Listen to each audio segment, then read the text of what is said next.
Hello, mortal scum, and welcome to your nightmares. I am the Grey Reaper, and this is my witchy wench Lilith, and we have some terrifying tales for you tonight. The time is right to scream in fright as the ghosts and ghoulies and long-leggedy beasties and things that go bump in the night.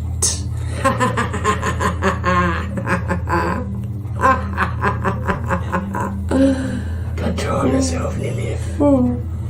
We have some blood-drenched yarns to chill your bones and make your goosebumps shiver, and also some devilish guest hosts to regale you with some fiendish fables. Let's start off with a little look at some real-life haunted houses.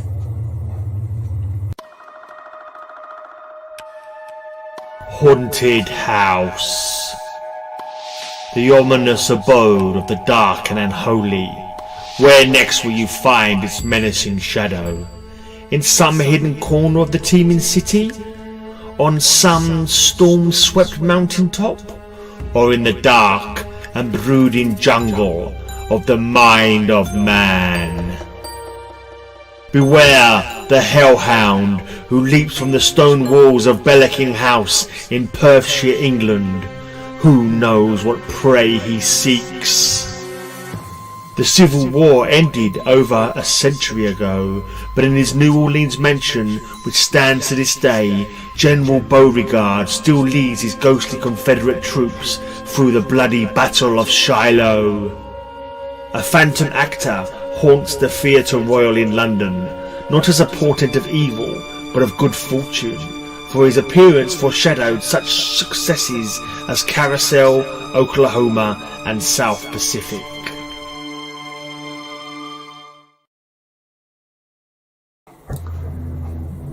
Well, that was short and sweet, but just a little taster for the terror that this night promises.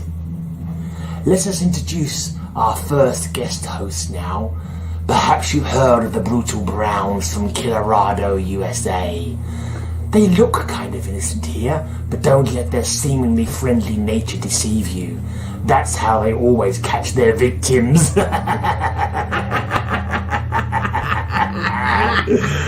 Well, let's head over to Killer Kade and Reprobate Rina for an uncomfortable time.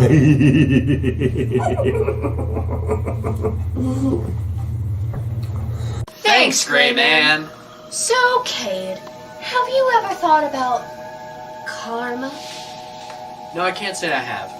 Well, in the next story that we're about to see, you will all get a very good lesson on you reap what you sow.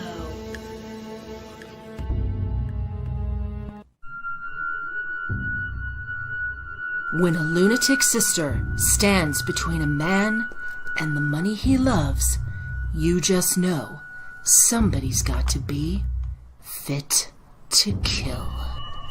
Back, Gabriella! Go back or I'll turn Roomba loose. Oh Lord, why did she have to be violent at a time like this?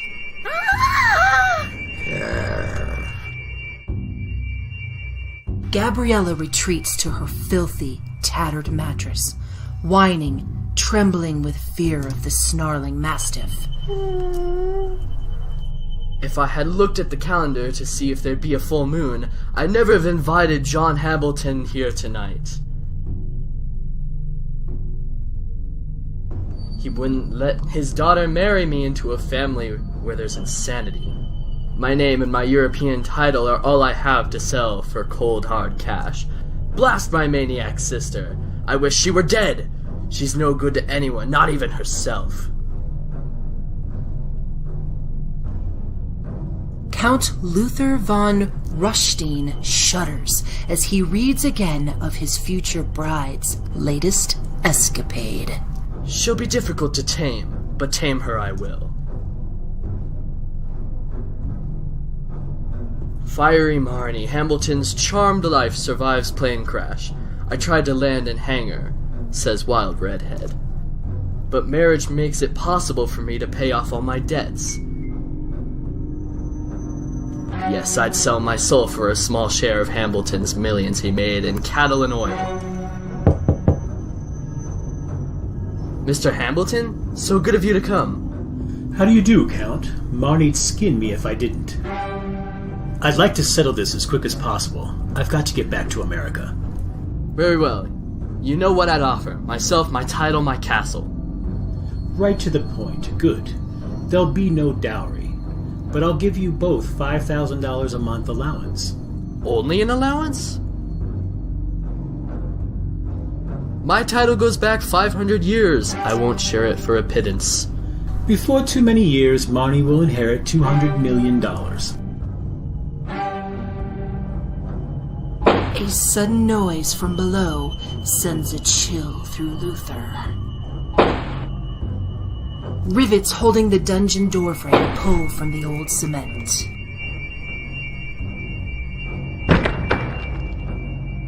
The crash of the heavy door on the rock floor below reverberates through the ancient castle. What in blazes was that? Just the door blown shut by the wind. Let me show you around, Mr. Hambleton. Well, I never did see a castle, but I can't stay too long. If he sees Gabrielle, it'll ruin everything.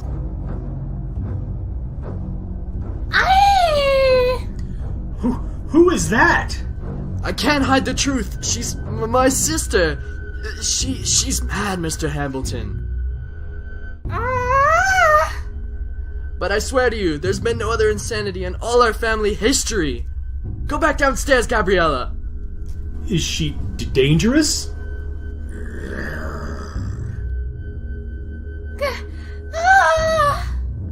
Get downstairs or I'll throw you down. I'm sorry you had to find out. It's all right, Count. These things happen in families. Suddenly, unexpectedly, the Mastiff springs. Rumba, no!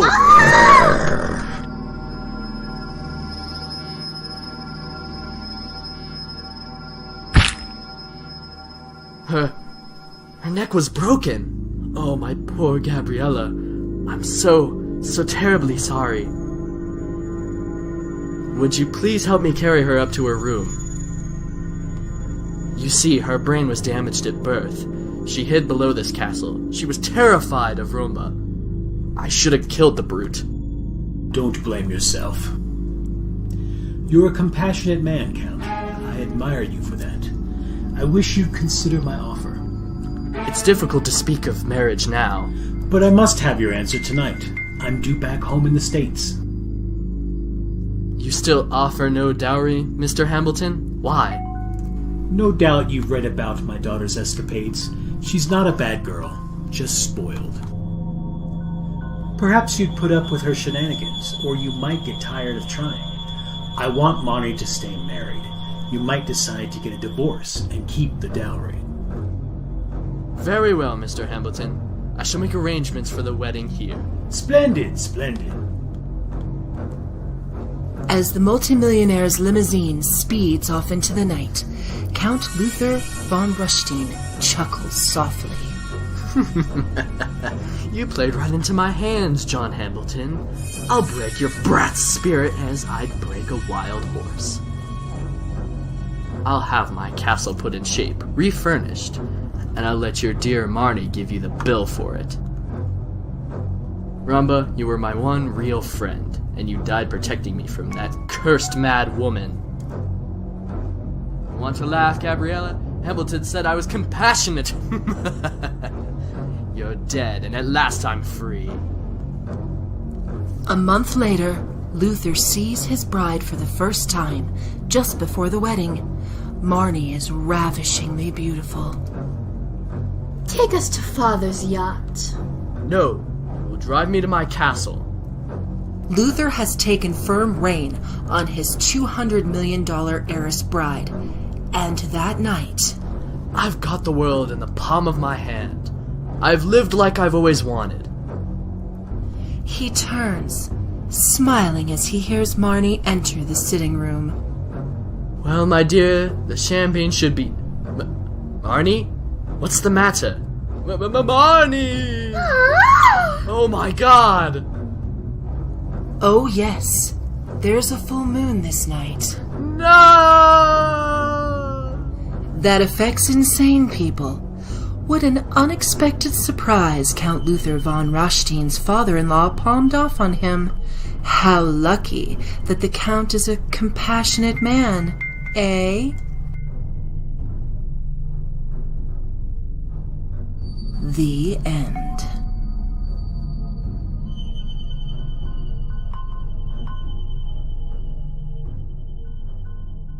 So now that we've read the story, what are your overall opinions on it?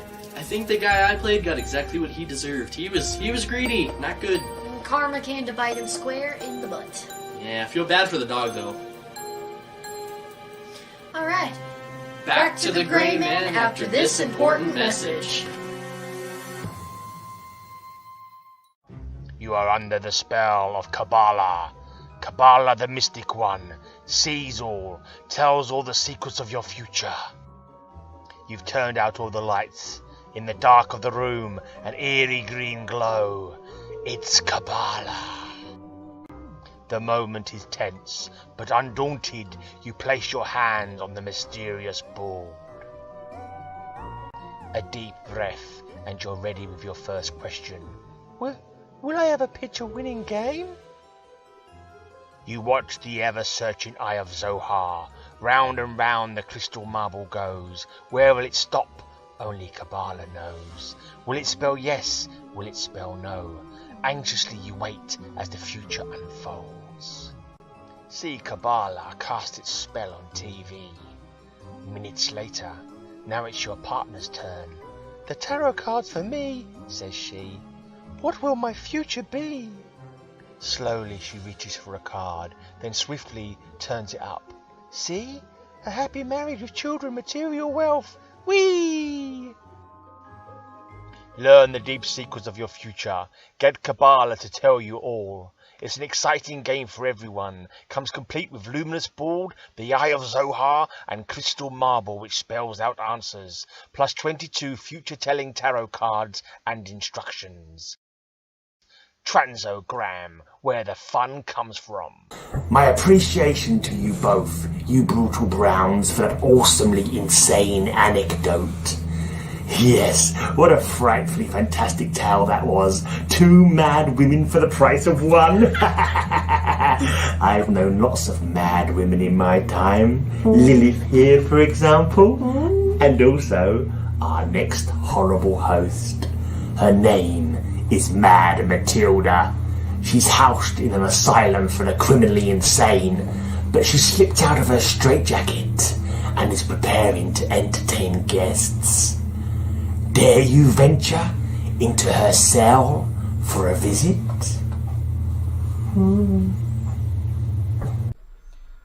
Thanks, Gray Man, for that eerie introduction. I have a sickening story for you all tonight.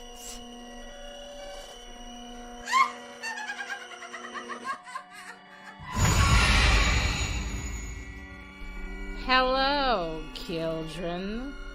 Come into Mad Matilda's cell. I have a story to tell. Step in. I won't bite much. Just ask Nancy here. This is a little yarn from the creep-filled pages of Unexpected number 161. A terrifying tale called simply Ball of String.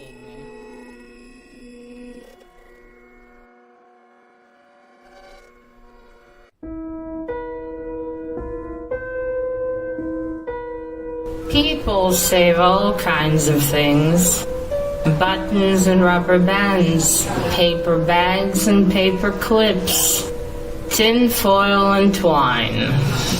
As long as he could remember, Ethan salvaged scraps and bits and ends of string.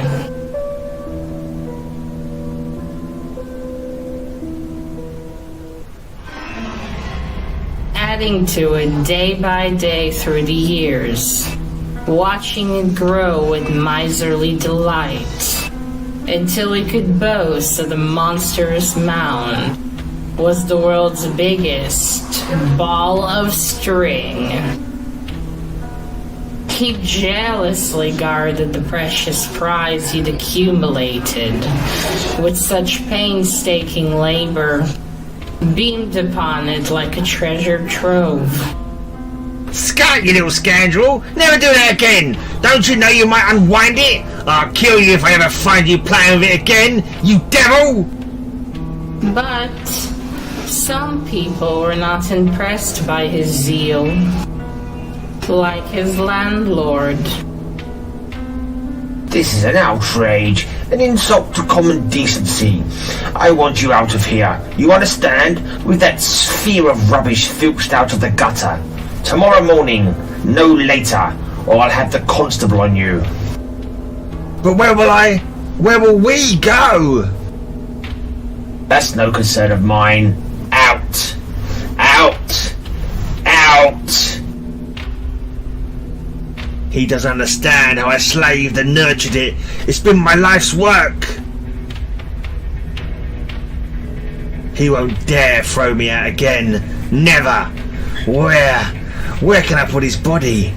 Some place to hide it. I told you to stay away, you mangy beast! Oh, what a wonderful, masterful thought. Pure inspiration. The wiry, wizened old wizard toiled through the night, and even as the sun seeped through the misty dawn, I'll take it out to the country and get rid of the loathsome man. Nobody will endanger my ball of twine again. Forgot to feed my cat? Posh, let the furry beggar starve after the nuisance he's been. but the little feline hadn't food on his mind, but fun. As Ethan drove ahead, the ball of twine unwound, until it would result in his own unexpected end.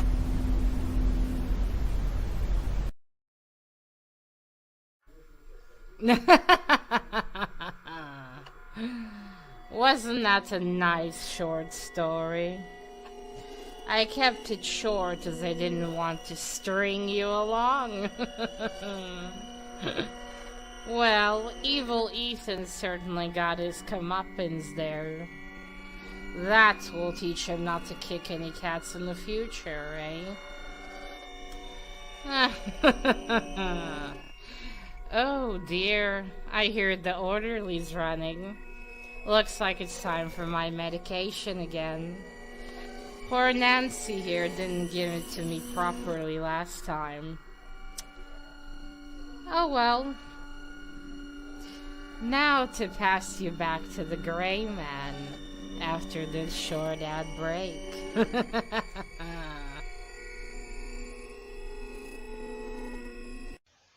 Batman and the Mummy. The Mummy has captured the Professor and his beautiful daughter. Great Cheops! They violated the tomb of his ancestors, and he wants revenge. I'll roll this 2-ton stone. They'll never get out alive. Even my special mummy ray gun won't stop him. Well, after all, you can't kill a mummy. Right, he's already dead. What do we do?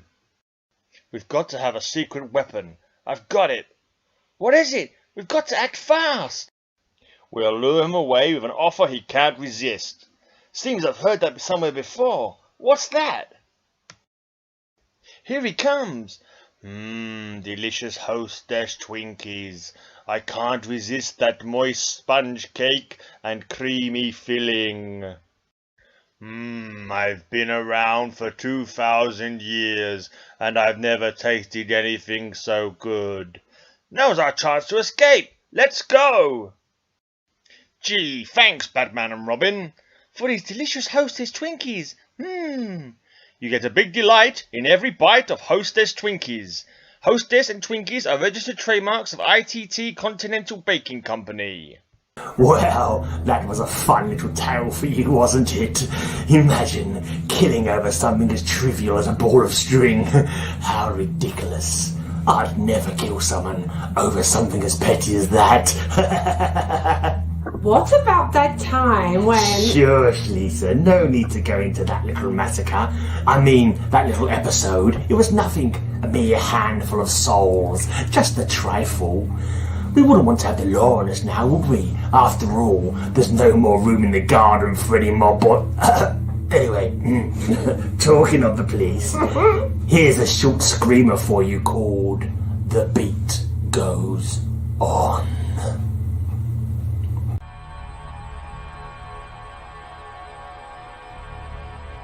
The beat goes on. Blimey, mate, would you get a load of that place? You could chill ice in a place like that. That you could, Salty, that you could.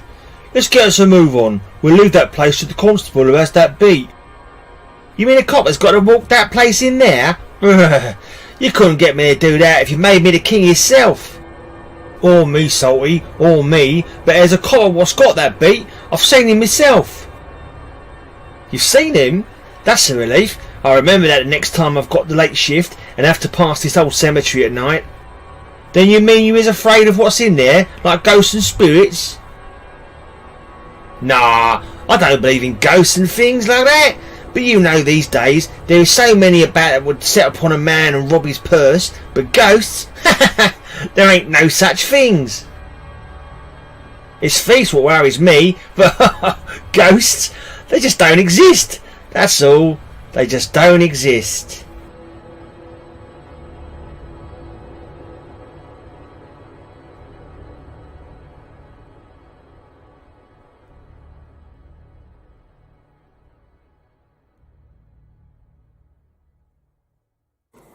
Well, that was chilling to know that a ghost cop's sense of duty extends beyond the grave and might reach out a long, spectral arm of the law from the afterlife.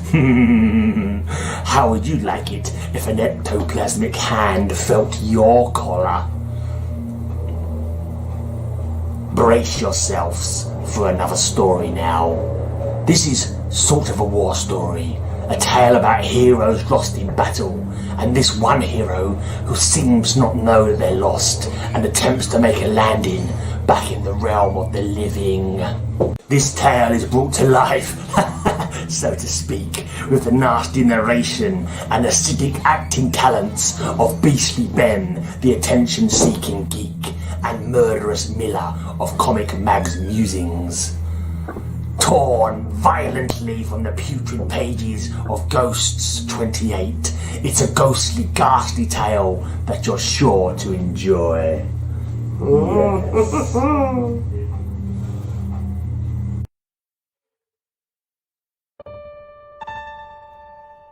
He was trapped somewhere in the spectral shadows of the endless night. Would his torment never cease? Who could put an end to the ghastly flight of the lost phantom? Squadron needed the mother hen. Where are you? I can't see anything. There's no place to land.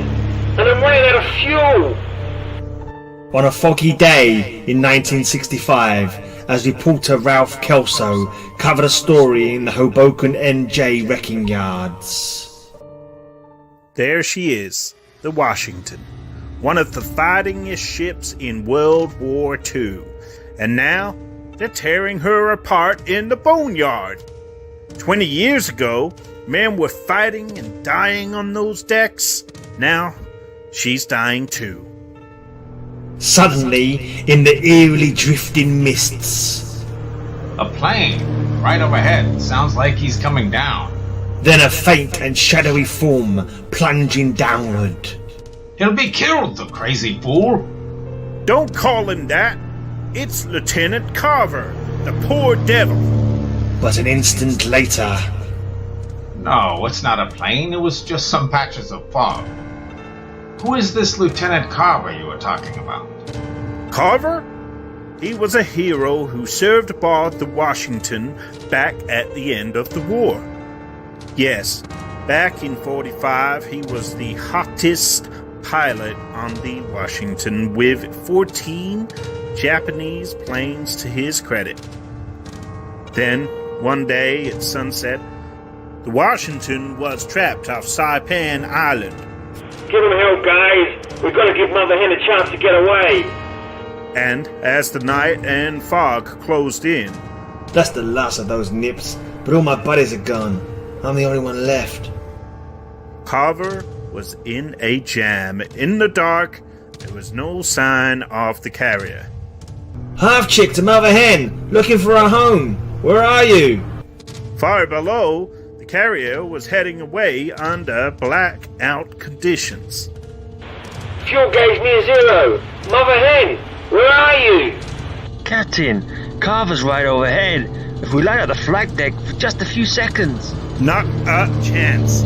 We'd be a sitting duck for any enemy submarine in the area. Listen to him circling up there. He helped save our ship, Captain. That was his job, and my job is to protect the carrier and the 2,000 men aboard her. We keep radio silence and stay blacked out. Until, at last... I don't hear him anymore. We've lost him, sir. Take over the bridge. I'm going to my quarters. Carver was gone. But for the rest of the war, the captain who doomed him kept hearing the sound of the lost plane. Dear Lord, there it is again. Or am I hearing things going out of my mind? As the guard's story ended. That's a great human interest story, even if no one would believe it. But how come you know so much about it? Step this way and I'll show you. Moments later, in the abandoned officers' quarters. There's your answer. Back in 1945, I was Captain Masters, commander of this ship. The man who sent Carver to his death. But what happened to you? Carver's death was like a curse hanging over me. My courage cracked. After that, it was all downhill. I couldn't take the responsibilities of command. I was court-martialed for incompetence, kicked out of the Navy. I couldn't face people, couldn't face myself. I hit rock bottom. Porter, laborer, I took any job I could get. When I heard they were dismantling my old ship, I got this job here as a guard. I wanted to be with her at the end. Masters, this is a fabulous yarn, even if it does sound way out. Of course it does, because it isn't true.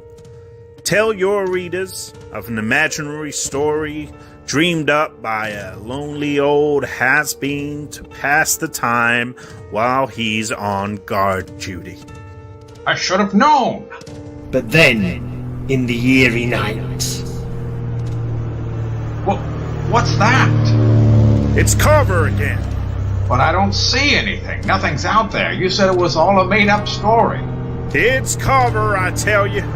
I'd know that sound of that Wildcat's engine anywhere. Then something seemed to break inside the old man's brain. No! I can't take any more. I'm not going to abandon him up there. I've got to get him down safely. Masters, where are you going?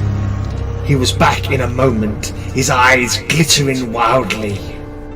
What are you doing? Have you gone crazy?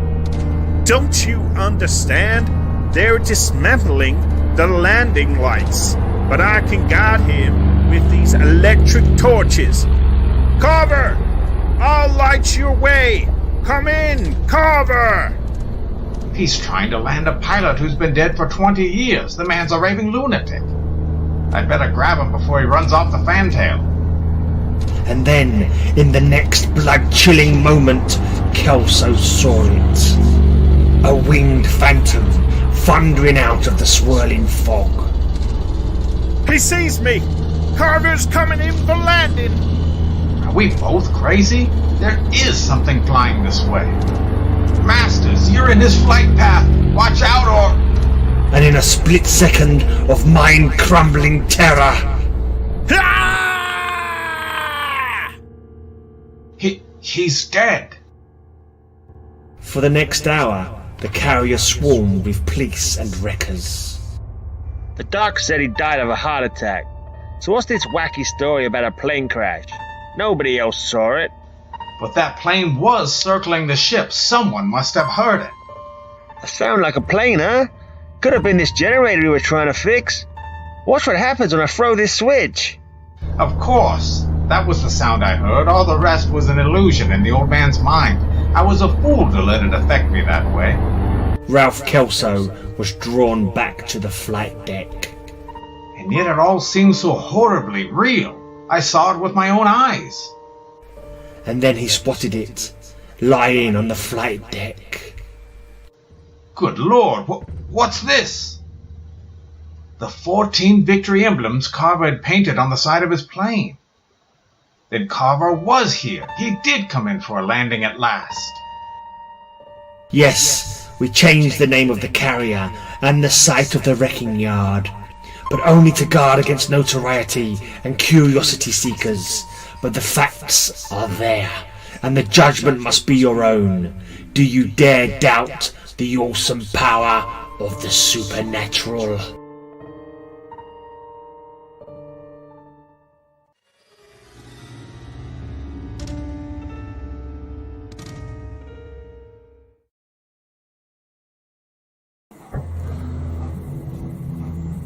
Did you enjoy that, Oswald? Poor old Masters, eh? And poor Carver too, circling his ghostly plane all them years. Poor old Kelso too. He has a story that no serious newspaper would ever print, and now perhaps he's doubting his very sanity. Sanity is so overrated anyway. Many thanks to my creepy collaborators on that tale for their help. Right, it's time for one more quick ad break. Straight after the break though, you'll be passed over to our last gruesome guest, a delightful fellow named Chop Your Block Off, aka the Russian Ripper, for another little story ripped from the spine of Ghosts 28.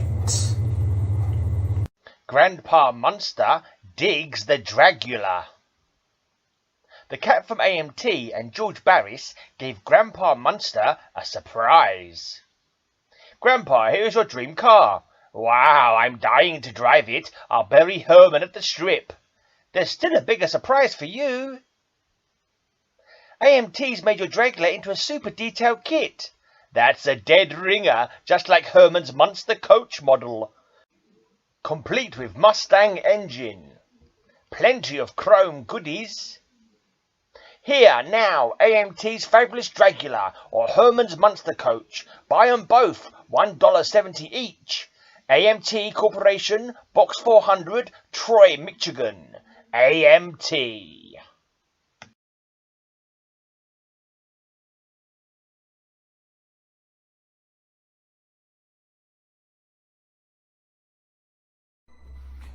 What drag you, Greyman? I think. The Russian Ripper here, to introduce this next spine-tingling saga about a man whose obsession may turn out to be his undoing. Oh, ignore this. You can't be too careful out there, and I'm very messy eater. Borscht was very messy tonight. But see this and hear about this tale, and I'll be back in a little bit.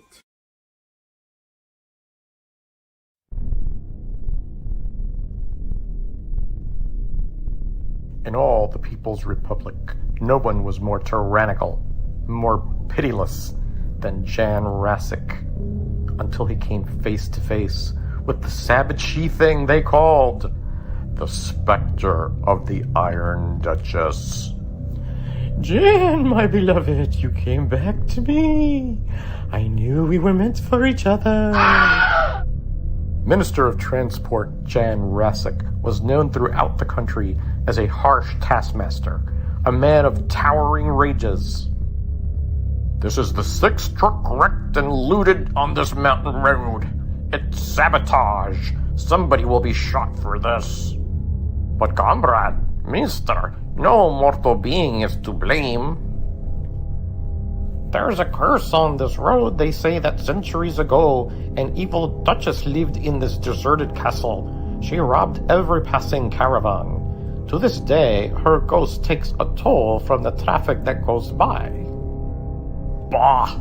An idiotic tale. I say someone is hijacking our trucks and hiding that stolen cargo in that old stone pile.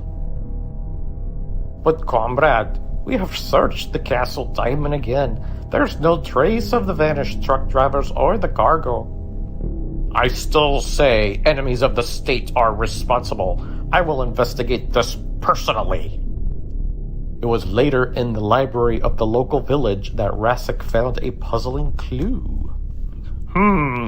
This old history does mention a robber noblewoman, a ruthless she-devil called the Iron Duchess. It says her armor-clad ghost will haunt that road as long as the castle stands, stone on stone. I have it!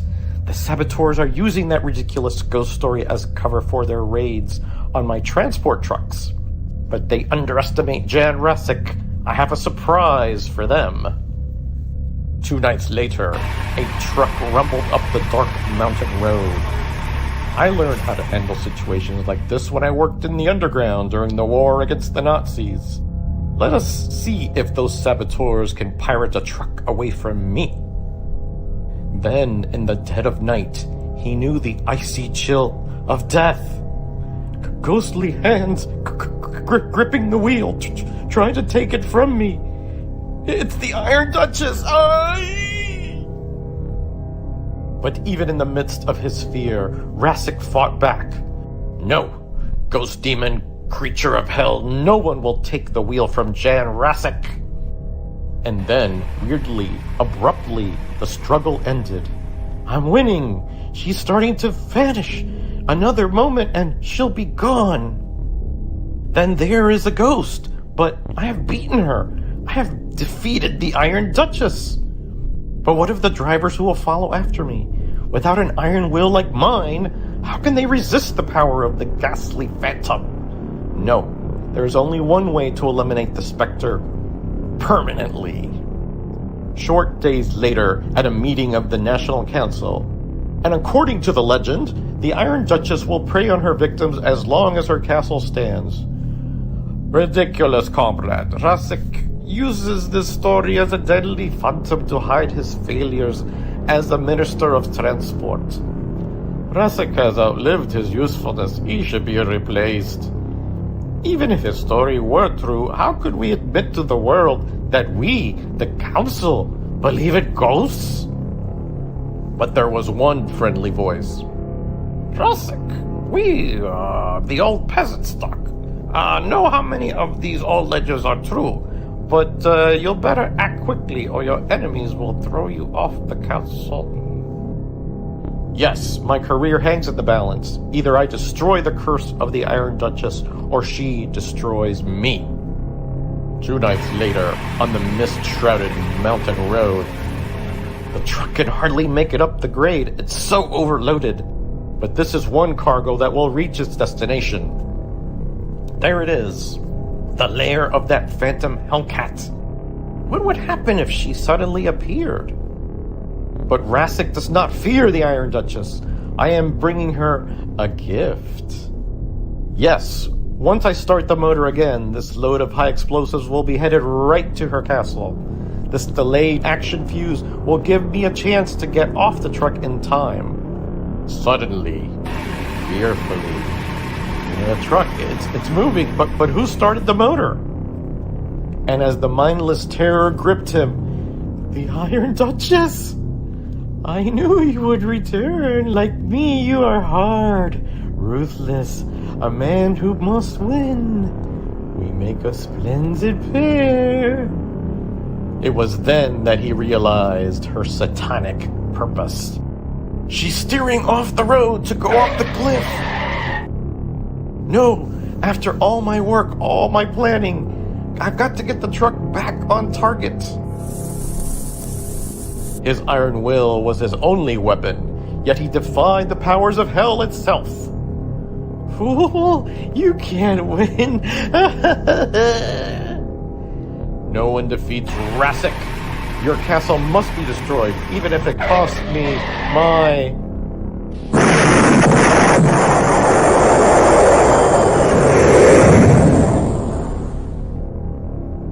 It was days later that a truck convoy waited on that mountain road.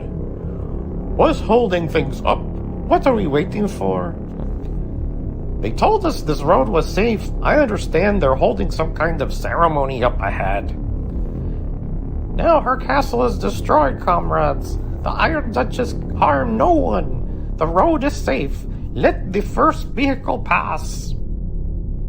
Yes, by macabre irony, the first vehicle to make the journey in safety was the hearse that bore the remains of Jan Rassic. But then, had not Rassic already paid the toll demanded of all who passed the portals of a ghost castle?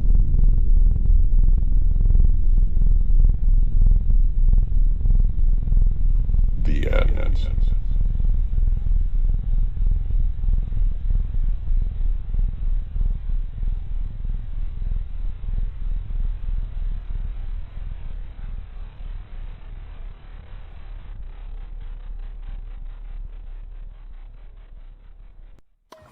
Oh, you're back. Yes. Don't mind this. This is a gift for a friend. Yes, a friend who wanted to get a head for Halloween costume. Yeah. And this is just a little tool of the trade. Yeah, that's all it is. So John Rassic, he got what he wanted, but you have to ask yourself, is it worth the price of your mortal life for that obsession, for that goal that ultimately is destructive?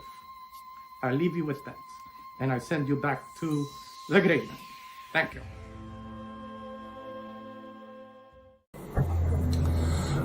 Well, let's all pay our respects to Jan. How clever of him to make the road safe for his own final journey, huh? It's always great for a story to end with a bang. Thanks also to the Russian Ripper Chop Your Block Off for that spine-tingling story. Well, it's been so much fun having you here for some Halloween hell. For all your bravery and perseverance, Lilith will reward you with a quick tarot card reading to tell your future. What does the future hold in store for our viewers, Loathsome Lilith? Oh. Can you see that? The demon. Oh well, that doesn't seem so good. Let's not scare the viewers, Lilith. Pick out another card. Oh. Death. Oh well, perhaps it's time to end the show with one final fatal fable. It's a lovely tentacled monstrosity that crawled from the chilling comic chronicle Cthulhu Tales #1. It's a legend of loathsome Lovecraftian lore that's hell-bound to fray the loose threads that you laughably call your sanity.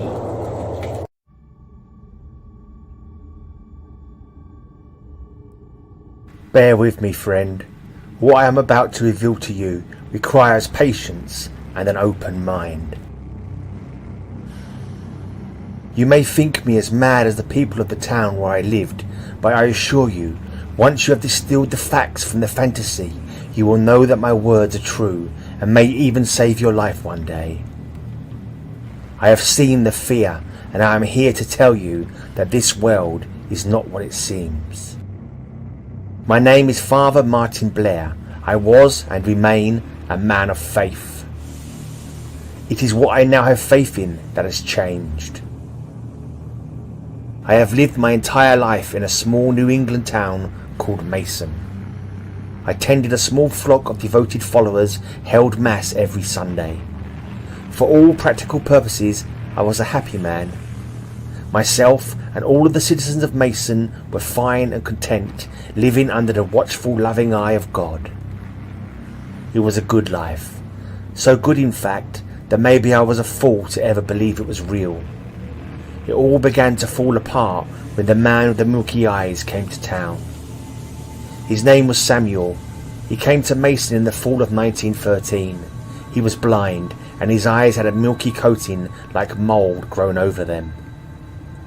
Being the town holy man, I greeted the awkward stranger with open arms and welcomed him into my flock. There were many unusual things about Samuel. For a blind man, he seemed to look about more than one would think. He did not speak often, but when he did, he would say the strangest things. Instead of God, he would say gods, and when I corrected him, he would shake his head and tell me that I did not know what the world truly was. "Don't you mean God, Samuel? The single God that shines in the heavens above?" I believed that once, but... And he would say no more. But I have never been one to quit easily, so I'd always ask him, "Would you like me to hear your confession?" "No, Father, I would not."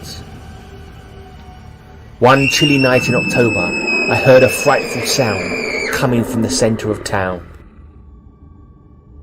I rose from my bed and ran into the streets wearing only a robe, as did many citizens who heard the cries that night. And what we discovered was almost too horrible to bear. They were not your children anymore. They were disciples of the great old ones. Samuel was arrested and without trial sentenced to hang the next day, despite my appeal to the townsfolk. They wanted no trial. Samuel had been caught with the blood of children on his hands, and for that alone he should die. Nobody even stopped to consider that it was next to impossible for a blind man to kidnap and murder a dozen children in the middle of the night. I visited Samuel in his cell the night before he was to hang. "Tomorrow you die. Would you like me to hear your confession?" This time he said, "Yes. Yes, Father, I would. And then I must give you something." "Go ahead, Samuel." "Bless me, Father, for I have sinned. It has been many years since my last confession. Go on. I have sinned against my own people, Father. I have stared into the abyss, and I have seen things that no man should see." "Samuel, no! It doesn't hurt, Father." "Take these, Father, and cast them into the air when I die, and you will see what I saw. You will see the worlds around us, and you will see the sight that destroyed my eyes. But most of all, Father, you will see, as I have seen, all of the deceivers in our midst, all of those around us, like those damned children who are demons in disguise, waiting to help destroy us any way they can."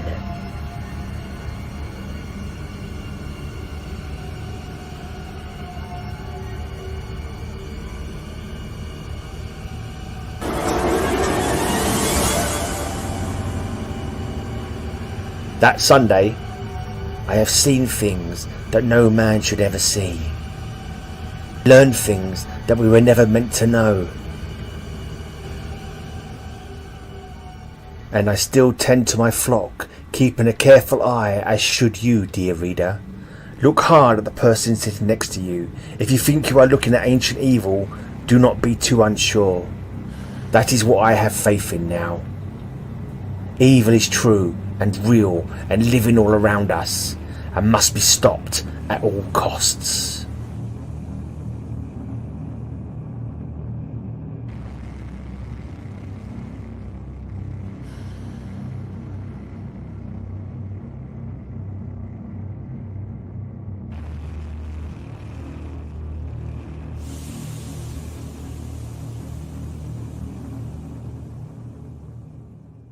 Thanks for watching, Cosmic Horror Hounds. We hope you enjoyed the eeriness. We're going back to our coffins now, but we'll resurrect again next year.